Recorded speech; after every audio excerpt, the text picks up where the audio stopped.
नमस्कार दोस्तों, peak PCS की इस वीडियो में आप लोगों का स्वागत है। उम्मीद करते हैं सब लोग बढ़िया होंगे। तो आज की सीरीज में हम बात करेंगे सोसाइटी की GS paper first UP PCS के सिलेबस में, जो कि जीएस पेपर फर्स्ट में 3 सब्जेक्ट हैं। एक तो history and art and culture हो जाता है और इसके बाद ज्योग्राफी और फिर हो जाता है इंडियन सोसाइटी।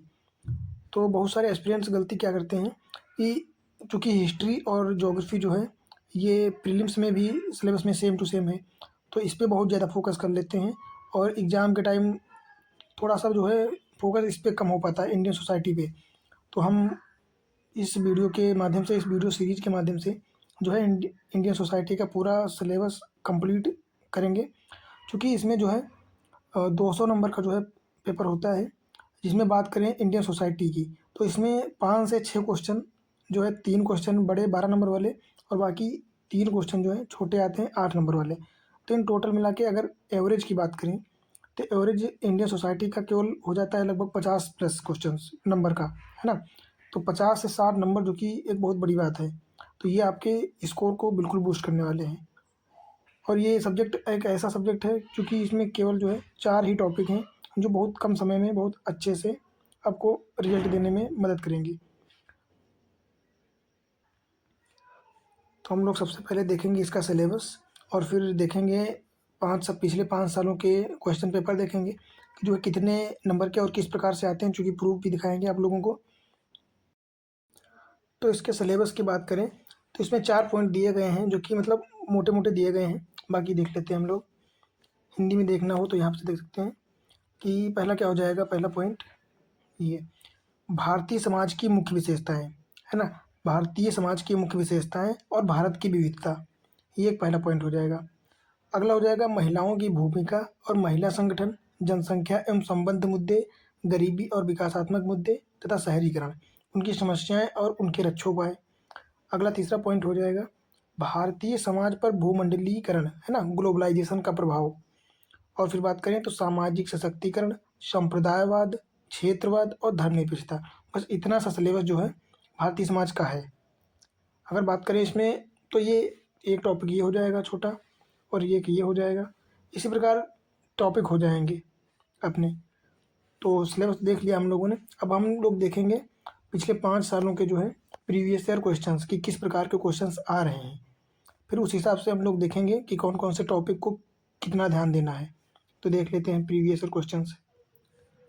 तो ये आपका 2023 का पेपर है, UP PCS 2023 GS paper first. तो हम लोग इसमें जो है देखेंगे कि कौन कौन से क्वेश्चंस जो है इंडियन सोसाइटी से आए हैं। तो देख सकते हैं ये 4 नंबर क्वेश्चन क्या कह रहा है, क्षेत्रवाद, है ना? जो हम लोगों ने अभी देखा था अपने सिलेबस में, ये कि भारत में क्षेत्रवाद भारत के विकास में किस प्रकार की बाधाएं उत्पन्न करता है।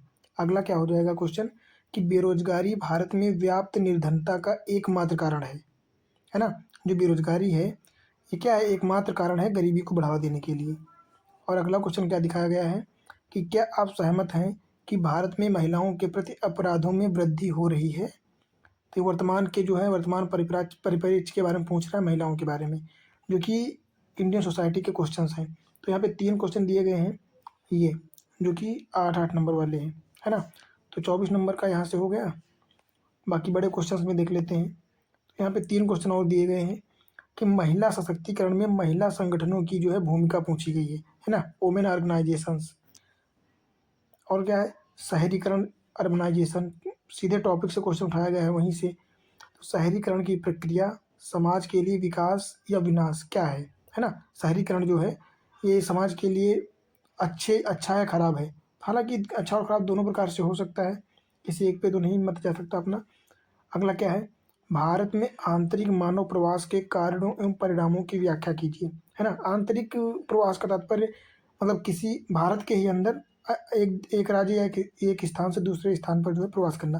मान लो लखनऊ से कोई आदमी या सीतापुर का कोई रहने वाला पहुंच गया गुजरात, राजस्थान, या उत्तराखंड का रहने वाला कहीं किसी कारण, मतलब किसी भी कोई भी कारण हो सकता है, पुल फैक्टर या पुश फैक्टर, है ना, अच्छी आय के लिए या अच्छे जीवन के लिए प्रवास करता है, तो इसको आंतरिक प्रवास कहते हैं। तो यहाँ से देख सकते हैं ये 3 12-12 नंबर वाले जो हैं क्वेश्चन पूछे गए हैं। तो कितने 36 क्वेश्चन यहाँ से हो जाएंगे। तो देख सकते हैं यहाँ पे इतने अच्छे से क्वेश्चन बहुत सारे पूछे जाते हैं। तो 60 नंबर का टोटल यहाँ पे हो गया इंडियन सोसाइटी से केवल। और इसमें ऐसे क्वेश्चन भी नहीं है कि किए ना जा सकें, बहुत ही मतलब अच्छे क्वेश्चन पूछे जाते हैं नॉर्मल। फिर अगले क्वेश्चन अगले साल की बात करें, ये 2022 का पेपर है, तो 2022 में भी देख लेते हैं हम लोग। ये 4 नंबर क्वेश्चन क्या कह रहा है कि भारत में जनसंख्या विस्फोट के कारणों का उल्लेख कीजिए तथा इस समस्या से निपटने के लिए सुझाव दीजिए। है ना, कि भारत में जो है इतनी जनसंख्या वृद्धि हो रही है, तो क्यों हो रही है, इसके क्या क्या कारण हैं। तो क्या क्या हो सकते हैं, एक तो गरीबी भी हो सकती है ना, दूसरा जागरूकता की कमी होना, शिक्षा की कमी होना, ये सारी चीज़ें हो सकती हैं। और इस समस्या से निपटने के सुझाव क्या हो सकते हैं, तो यही हो सकता है कि बेरोज़गारी में कमी की जाए, है ना, रोज़गार बढ़ावा दिया जाए, शिक्षा पे ज़्यादा खर्चा किया जाए। यही सारे उपाय हो सकते हैं जो कि हम लोग अपने सिलेबस में जब डिस्कस करेंगे पॉइंट वाइज, टॉपिक वाइज, तो उसमें अच्छे से सब कुछ कवर हो जाएगा। अगला क्वेश्चन क्या है कि सामाजिक सशक्तिकरण में सूचना प्रौद्योगिकी एवं अंतराल, है ना, अंतर्जाल या इंटरनेट जिसको बोलते हैं, की भूमिका का मूल्यांकन कीजिए। तो एक हिसाब से ये ग्लोबलाइजेशन को बढ़ावा देने की बात कर रहा है ना, कि सामाजिक सशक्तिकरण में जो है सूचना प्रौद्योगिकी का क्या जो है क्या मूल्यांकन करें, इसकी भूमिका क्या है। और अगला क्वेश्चन क्या हो जाएगा कि जब निर्धनता कई पीढ़ियों तक हस्तांतरित होती है तो वह एक संस्कृति का रूप लेती है, परंपरा के रूप में जो है गरीबी बढ़ती ही चली जाती है, ये पूछा गया है। तो स्पष्ट करना है इसके बारे में कि ऐसा एक्चुअल में है या नहीं है। फिर अगले अगले साल की बात करें तो यहाँ पे भी देख सकते हैं हम लोग कितने क्वेश्चन, यहाँ पे ये 1, 2 और 3, ये 8 नंबर वाले 3 क्वेश्चन पूछे गए हैं।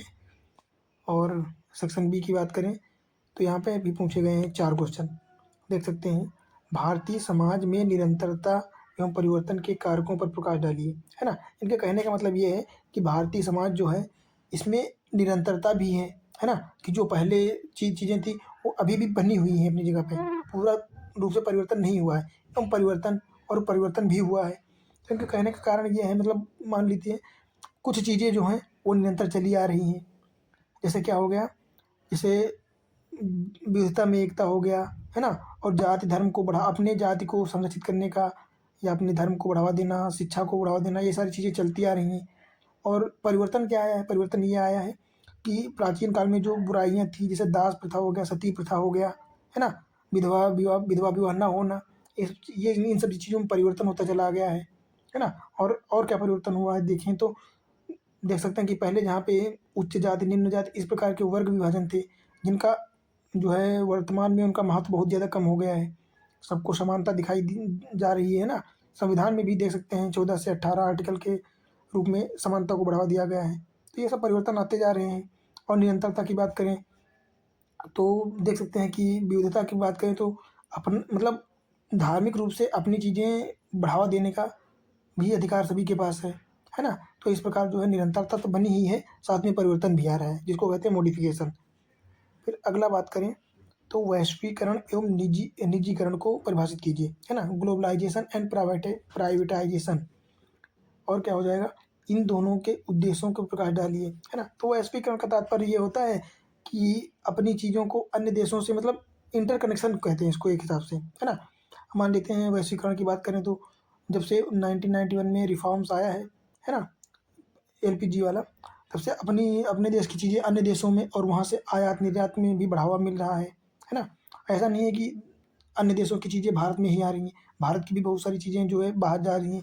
अब देख सकते हैं अपने यहाँ की जो अभिवादन है, नमस्कार, योगा हो गया, या अपने यहाँ की फूड हो गए, ये सारी चीज़ें भारत के साथ साथ अन्य देशों में भी खाई जाती हैं, यूज़ करी जाती हैं, है ना। और धार्मिक रूप से भी जैसे कम्बोडिया में अंकोर वाट मंदिर, ये सारी चीज़ें, और वहाँ की चीज़ें यहाँ भी, जैसे हम लोग पहनते हैं जीन्स कपड़े हो गए, या पश्चिमीकरण हो रहा है तो वहाँ की चीज़ें हम लोग पहनते हैं, तो ये ग्लोबलाइजेशन हो रहा है, इसी प्रकार वैश्वीकरण हो रहा है। इसी प्रकार अगले प्रश्न की बात करें तो क्या है, जातीय गठजोड़ धर्मनिरपेक्ष तथा राजनीतिक कारकों से उत्पन्न होते हैं, ना कि आदिम जनजाति या पहचान से, है ना, चर्चा कीजिए। तो जातीय गठजोड़ जो है इनका राजनीतिकरण तो वर्तमान में हो ही रहा है, जैसा कि आप लोग देख भी रहे हैं, है ना, कि जाति धर्म इन चीज़ों को काहे से राजनीति से जोड़ा जा रहा है ना। क्या कहते हैं लोग, ये मंदिर बनवाएंगे, ये करेंगे, विश्व गुरु बनाएंगे, हिंदू धर्म को बढ़ावा देंगे, तो ये सब क्या है, राजनीतिकरण ही तो हो रहा है। जाति और धर्म का। तो इस प्रकार जो है हो जाएगा। अगला क्या हो जाएगा, एक ये 18 नंबर देख सकते हैं कि भारत में ग्रामीण अधिवासों के प्रतिरूप को प्रभावित करने वाले कारकों की भी योजना कीजिए, है ना। जो भारत में है, एक गाँवों का जो अधिवास है, गाँव में रहने का जो व्यवस्था है ना, परंपरा, उसका उसको जो है वर्तमान का प्रतिरूप किस प्रकार प्रभावित करता है। तो यहाँ भी देख सकते हैं कितने क्वेश्चन पूछे गए हैं। 3 क्वेश्चन 8 नंबर वाले हो जाएंगे, और एक ये 2 3 और 4 ये 12 वाले हो जाएंगे, है ना। तो 48 नंबर यहाँ से हो जाएंगे और 24 वहाँ से। तो देख सकते हैं, है ना, 70 प्लस हो जाएंगे क्वेश्चन। तो देख सकते हैं कि 2023 में और यहाँ पे भी मतलब 55 और 60 50 से 70 के बीच में क्वेश्चन नंबर का हमेशा आता है। अब 2024 का पेपर देख लेते हैं हम लोग, क्या हो जाएगा 2024 का। तो इसमें 6 नंबर क्वेश्चन दिया गया है कि समालोचनात्मक परीक्षण कीजिए कि क्या भारत में गरीबी का मुख्य कारण बढ़ती हुई जनसंख्या है या जनसंख्या वृद्धि का मुख्य कारण गरीबी है। मतलब ये स्टेटमेंट एक दूसरे को घुमा के दिया गया है। तो मतलब अगर भारत में गरीबी है तो इसका मुख्य कारण जनसंख्या है या जनसंख्या का मुख्य कारण गरीबी है ना। तो ये दोनों सही है। भारत में गरीबी होने का मुख्य कारण जनसंख्या वृद्धि भी है, और जनसंख्या वृद्धि का एक कारण गरीबी भी है ना। मान लो भारत में अगर गरीबी नहीं होती, अगर अच्छा खासा रोजगार होता, तो जनसंख्या वृद्धि इतनी ना होती, क्योंकि गरीबी कम होगी तो लोग शिक्षित होंगे, जागरूक होंगे। मतलब जागरूक होंगे तो जनसंख्या वृद्धि को अपने हिसाब से मैनेज करेंगे, कंट्रोल करेंगे। उनको पता होगा कि जनसंख्या वृद्धि किस समय कैसी है, अच्छी है या खराब है ना। और जनसंख्या वृद्धि का मुख्य कारण गरीबी इसलिए हो जाएगा कि भारत में अन्य देशों की जगह पे जो है भारत में इतनी ज़्यादा जनसंख्या हो गई है कि उनको रोजगार दे पाना या सभी के पास रोजगार होना इतना आसान नहीं है ना। और तो फिर क्या हो जाता है कि उनको कम पैसे पे जो है काम करना पड़ता है, और कम कैसे काम करना पड़ता है, फिर वही होता है कि ना ही अच्छी शिक्षा खुद प्राप्त कर सकते हैं, ना ही अपने बच्चों को दिला सकते हैं, और ना ही उनके स्वास्थ्य का ध्यान रख सकते हैं। इस प्रकार जनसंख्या वृद्धि जो है होती रहती है। तो ये एक साइकिल के रूप में चलता रहता है ना। गरीबी से बेरोजगारी, और बेरोजगारी से गरीबी, फिर गरीबी बेरोजगारी, फिर जनसंख्या वृद्धि, यही सब चलता रहता है।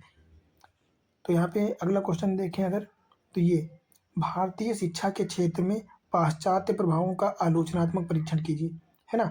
तो ये क्वेश्चन अगर देखना चाहें तो ये हिस्ट्री से भी ले सकते हैं और इंडियन सोसाइटी से भी ले सकते हैं, है ना। तो ये दोनों में कॉमन हो सकता है।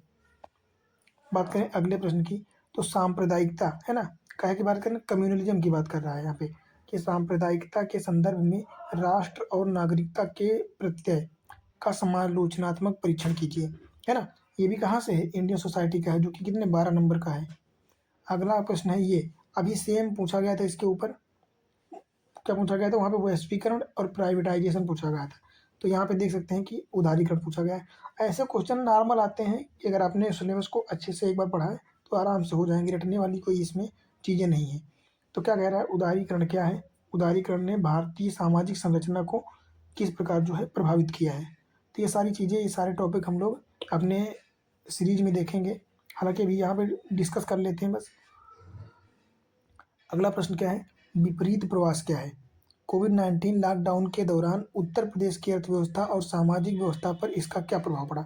तो वो विपरीत प्रवास का मतलब होता है कि ऐसी स्थिति बन आ जाना कि आप प्रवास करके जहाँ पे गए थे वहाँ से फिर से अपने घर प्रवास करके आ जाए। मान लेते हैं कोविड-19 का दौर था, ठीक है।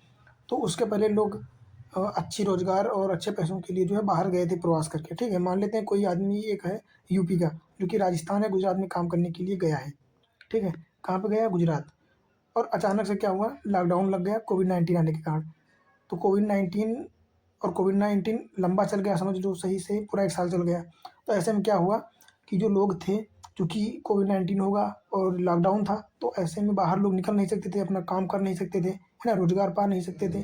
तो ऐसे में क्या हुआ कि उनके पास खाने-पीने की व्यवस्था जो थी, मान लो ज़्यादा से ज़्यादा 1 महीने की हो जाएगी, 2 महीने की हो जाएगी, है ना। चूँकि लॉकडाउन तो ज़्यादा खिंच गया, तो ऐसी सिचुएशन आ गई उनके पास कि इससे अच्छा है अब घर ही चलते हैं, क्योंकि वहाँ पे उनकी बस खेती-बाड़ी तो होगी ही खुद की, और थोड़ा बहुत व्यवस्था भी होगी, परिवार वाले होंगे, तो वहाँ खाना-पीना और अपने परिवार का पालन-पोषण मैनेज हो जाएगा। पर शहरों में आगे के लिए रहना फिर कठिन हो जाता। तो ऐसे में फिर से ये वापस प्रवास हो जाते हैं, है ना। तो इसको कहते हैं विपरीत प्रवास। फिर बात करते हैं अगले प्रश्न की। तो यहाँ पे देख सकते हैं कितने क्वेश्चन पूछे गए हैं। एक तो ये हो जाएगा, तो ये 3 क्वेश्चन यहाँ पे ये हो जाएंगे और 2 ये। तो यहाँ भी देख सकते हैं 50+ क्वेश्चन जो है पर नंबर का क्वेश्चन पूछा गया है। अब बात करते हैं अगला 2019 की, है ना। तो हम लोग देख लेते हैं 2019 के भी क्वेश्चंस। तो ये पूछा गया फिर से कम्युनलिज्म।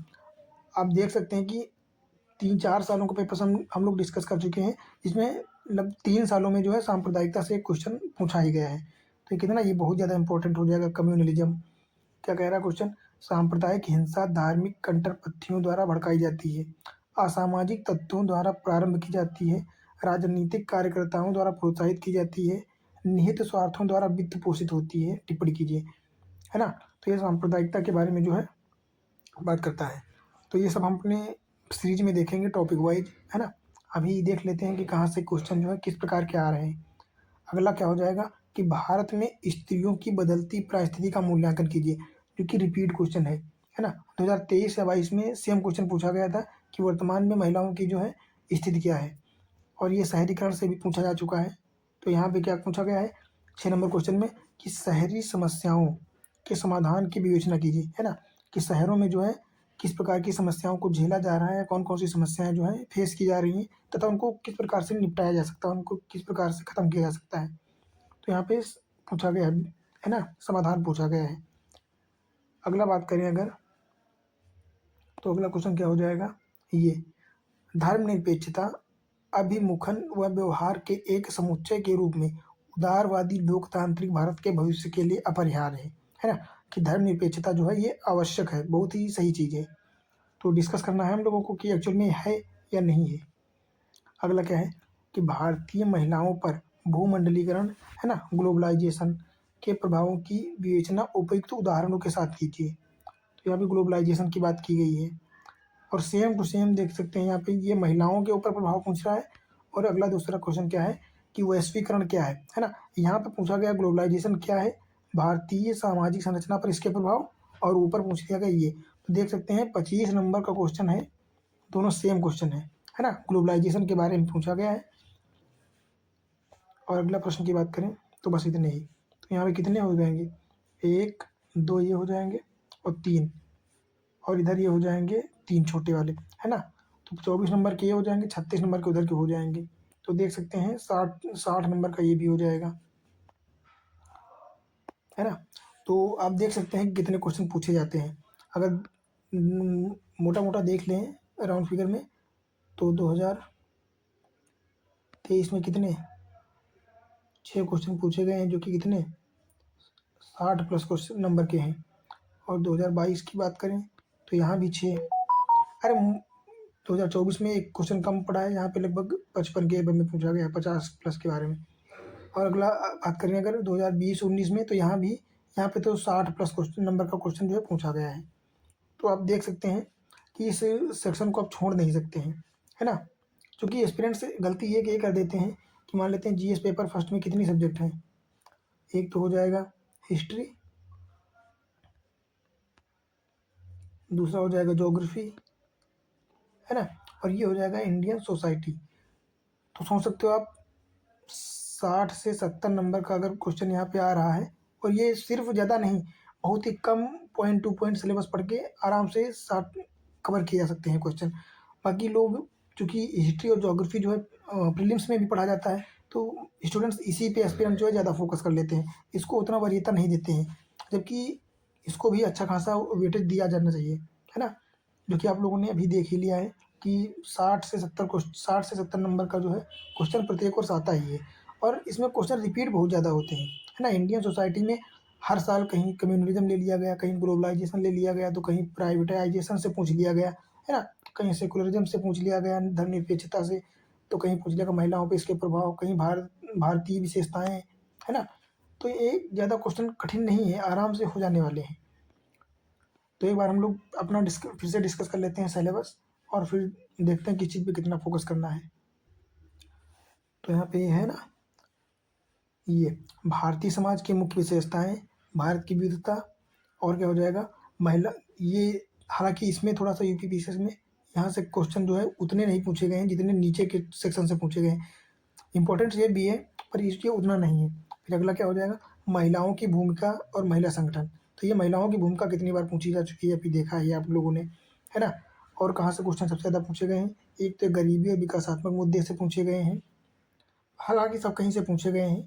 शहरीकरण से पूछे गए हैं, समस्या और उनके निपटान, फिर ग्लोबलाइजेशन, है ना? और ये भी पूछे गए हैं धर्मनिरपेक्षता, क्षेत्रवाद। तो मतलब ये ज़्यादा बहुत बड़े नहीं हैं, बिल्कुल छोटे-छोटे टॉपिक वाइज़ हैं कि 1, 2, 3, 4, 5, 6, 7 अरे 10 से 12 वीडियो में जो है 10 से 12 वीडियो में टोटल कवर हो जाएगा, है ना? तो ये सीरीज़ मैं चला रहा हूँ, जिसमें देख सकते हैं आप जैसा कि ये कल से पहले टॉपिक से हम लोग शुरू करेंगे स्टार्ट, और एक-एक टॉपिक जो है एक-एक दिन में ख़त्म कर देंगे। 10 से 12 दिन में 10 से 12 वीडियोज़ में जो है पूरा टॉपिक ख़त्म हो जाएगा। और इसमें इतने कंसाइज़ वे में बनाए गए हैं नोट्स कि इसके अलावा आपको कुछ भी पढ़ने की आवश्यकता नहीं है। पर फिर भी अगर आप लोगों को ऐसा लगता है कि मोटी बुक पढ़नी चाहिए, तो एक बुक मैं बताऊँगा केवल, और वो इतनी क्यूट बुक है, इतनी मस्त, कि उसको पढ़ के आप आराम से, उसको अलावा कुछ पढ़ना ही नहीं पड़ेगा। दृष्टि की एक बुक आती है, भारतीय समाज, है ना? भारतीय समाज और सामाजिक न्याय, उसमें दोनों सब्जेक्ट दिए गए हैं। जीएस पेपर फर्स्ट का इंडियन सोसाइटी हो जाएगा, और जीएस पेपर थर्ड के लिए उसमें हो जाएगा सामाजिक न्याय, नहीं सेकंड का, जीएस पेपर सेकंड है ना, पॉलिटी से संबंधित है, सोशल जस्टिस। ये दोनों ये दोनों जो है सब्जेक्ट एक ही बुक में कंसाइज की गई हैं। बहुत ही बढ़िया लिखा है, एकदम मस्त। ये पेज मैंने वहीं से लिया हुआ है, ये सिलेबस का पेज है ना, तो आप वहाँ से देख सकते हैं। हालांकि वो बुक पीसीएस के लिए नहीं है, यूपीएससी के लिए बनाई गई है, और यूपीएससी और पीसीएस इन दोनों का सिलेबस ऑलमोस्ट क्या 100% सेम टू सेम है। बस क्वेश्चन पूछने की जो इंटेंसिटी है वो थोड़ी सी अलग है, कि उसमें थोड़ा सा गहराई से पूछा जाता है, और इसमें नॉर्मल क्वेश्चन पूछे जाते हैं, बस इतना अंतर है। तो आप उसको पढ़ सकते हैं, बाकी उसको नहीं पढ़ने की इतनी कोई आवश्यकता खास नहीं है। आप इस वीडियो में जो हम बताएंगे उसी के नोट्स अगर आप हो सके तो बना लें, नहीं तो बस वीडियो 1 से 2 बार देख लेना, बस हो जाएगा आपका काम। ज़्यादा कुछ पढ़ने की आवश्यकता नहीं है, पर इसको वीडियो 1 से 2 बार देख लेना और पढ़ जरूर लेना। यहाँ से आप अच्छे क्वेश्चन डील कर सकते हो, अच्छे नंबर बढ़ाए जा सकते हैं। तो बस यहीं तक था ये वीडियो। अगले वीडियो में हम लोग पहले भारतीय समाज की विशेषता पहले टॉपिक से जो है स्टार्ट करेंगे, और पूरी सीरीज़ ख़त्म करेंगे। उम्मीद करते हैं वीडियो आप लोगों को अच्छी लगी होगी, और ये सीरीज़ भी आप लोगों को काफ़ी पसंद आएगी।